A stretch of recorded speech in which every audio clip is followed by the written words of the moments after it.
Io per farmi firmare questa mozione dei 150 milioni al Consiglio Comunale abbiamo dovuto, siccome ci tenevo che fosse unanime, unanitario, abbiamo dovuto discutere 5 ore. 5 ore per domandargli schede, solo per domandargli, che uno dice, boh, doveva firmare, tanto devo solo domandargli. 5 ore di discussione, per farti capire. Per convincere tutto il Consiglio Comunale a votare la richiesta di rifinanziamento della legge speciale per Venezia ci sono volute 5 ore di discussione.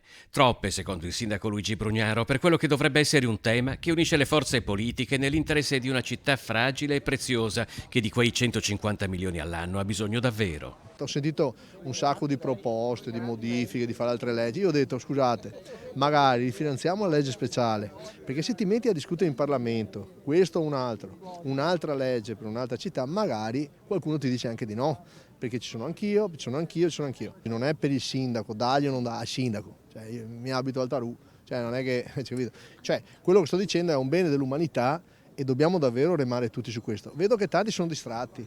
Brugnaro ha annunciato anche la redazione di un dossier sui problemi di Venezia da presentare al Presidente della Repubblica in un programma che guarda al futuro, ai prossimi decenni e alle prossime generazioni.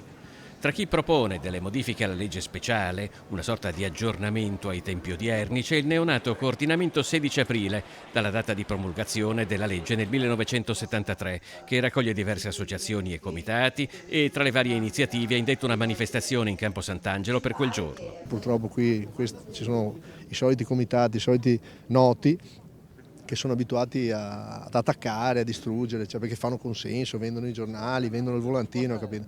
Ma il senso del progetto comune non lo vedono. Se io gli faccio vedere la luna guardano il dito, non c'è dubbio.